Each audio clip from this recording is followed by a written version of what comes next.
Hidden just a few feet underground, a historic waterway runs right through downtown Boise. So exactly what is it and why is it affecting your daily commute? Bob Anthony breaks down a hidden code of sorts running right through town. As you drive through this downtown construction site, you probably don't know you're traveling over a bit of Boise history. What most people don't realize is it runs underneath most of downtown Boise, underneath buildings, through intersections, and heads west. To Ada County Highway District, it's a repair job. We're repairing an underground culvert that goes under Main and 11th at the intersection here. This is part of the main line of the Boise City Canal. Well, the Boise Canal has some history to it, and the story is told just a few blocks away at this sculpture in Words and Pictures here at 9th and Grove. The steel and glass circles embedded in the ground spell out Boise Canal and trace the route underground. It's one of the original canals that ran through the city of Boise. Back in the 1860s, Grove Street was lined by an open canal called Jacob's Ditch, named after one of Boise's first businessmen. Electric streetcars were the main form of transportation for Boiseans starting in the late 1800s, long before most people had cars. The streetcars ran on electricity supplied by a generator along the ditch. Jacob's Ditch eventually was renamed the Boise Canal. Over the years, development has covered up and rerouted the canal a bit, but it's still used to deliver water. The canal comes diagonally under this building here where you see the Meta Spa and Deviate Salon. As indicated by the hole we have here in the ground, you can see that canal is going directly underneath this building where the Safari Hotel is. It runs diagonally through the intersection of Main and 11th and crosses over to the new Royal Plaza building there. At least now, when you're delayed by this downtown Boise construction project, you'll know why, and will have extra time to reflect on a simpler time when you might have been taking a streetcar to work.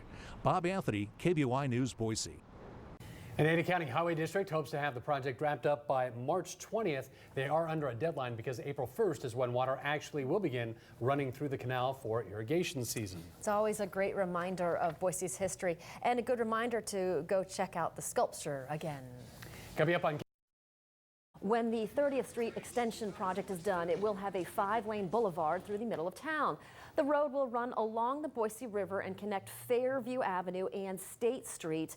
The new north-south connecting street has been studied for 45 years, but keeping this project alive has not been easy. But through wise budgeting, ACHD, with the increased revenues that we got from a moderately improving economy, we were able to move this project up a year, and it allows it to coincide with the opening of Esther Simplot Park. The new roadway will be called Whitewater Park Boulevard. Construction will wrap up at the end of October.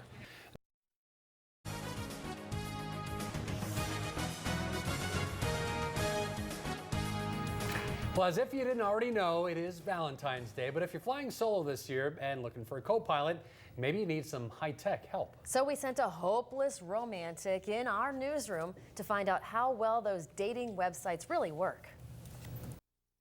Valentine's Day, and love is in the air. This is a story about the connection between technology and love. So on behalf of other curious and desperate single people like myself, see, no ring, I went to find out how love has been changed by technology. This is Don Shepard, an assistant professor of English at Boise State. If we think about it, the idea of finding someone to spend your entire life with and how many people are in the world, and I just think it's endlessly fascinating how people meet one another. She wrote a dissertation about matching technologies and the cultural effects of algorithms for romantic matchmaking. Translation: how well do dating websites work? Here's her take on 3 popular websites. I'd say Match.com, perhaps for a wider variety of kinds of relationships. It's people use it for long-term relationships, you know, looking for marriage, just for people to date. Match.com if you want to go on lots of dates. eHarmony, unlike Match.com, doesn't require the user to do a bunch of searching, but it does deliver results after an extensive 300-item questionnaire. I would say eHarmony, in the best case, is good for people who are interested in marriage and very traditional relationships. OkCupid is for people who are perhaps looking for more non-traditional relationship formations. They offer all sorts of potential relationship formations and also international matching, so maybe people who are interested in meeting someone from another part of the world. The website OkCupid focuses on making the dating process fun, and it's the only free site she studied. In case you're wondering, Dawn is married. So how did this online dating expert from the hallowed halls of academia meet her significant other? I met my partner in a bar. Well, I guess there's always that. Bob Anthony, KBOI News, Boise. Like Google and Netflix, Professor Shepard said the matching algorithms will only improve with time. In the future, she thinks a trend toward hybrid dating sites that match people online combined with in-person matching events and relationship coaching would be more effective.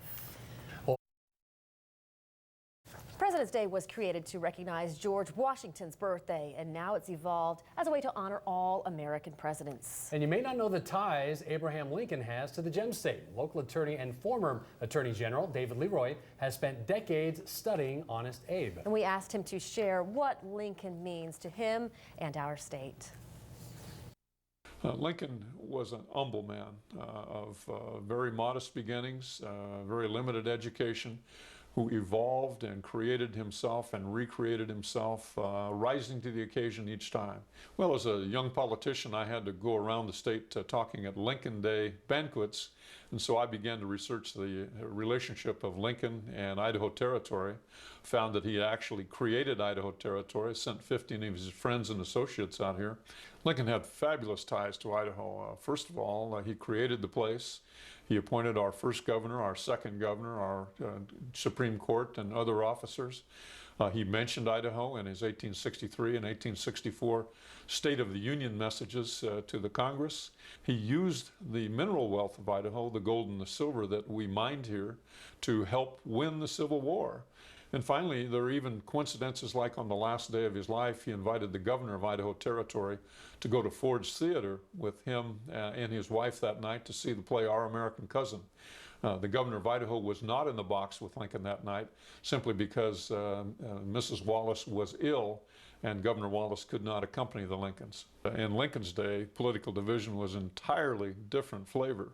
Immediately after his election, states in this union began seceding or attempting to secede. They began withdrawing and tearing apart the union.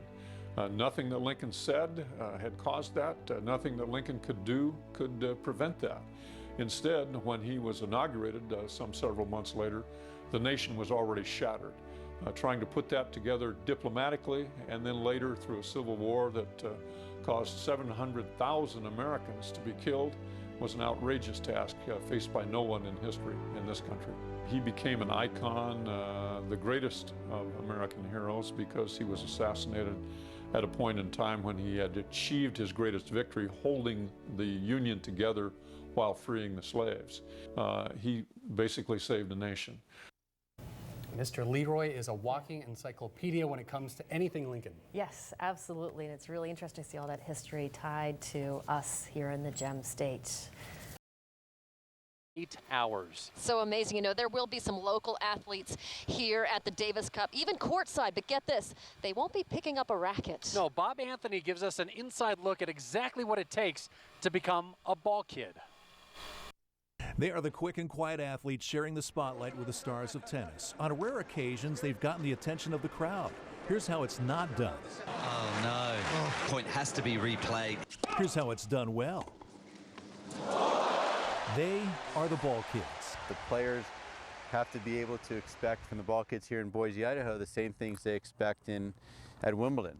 Timberline High School tennis coach Jim Mortgat was given the task of training the ball kids for the Davis Cup stop in Boise. I had people calling me from Utah, from Nevada, hey, can my kid be a ball kid? But the ball kid jobs were limited to Idaho kids. The high schoolers were tested on the rules, athleticism, and even the ability to stand still for a long time. It's just basically you just have to keep focusing and keep your energy up and concentrate. Oh yeah, I am definitely excited.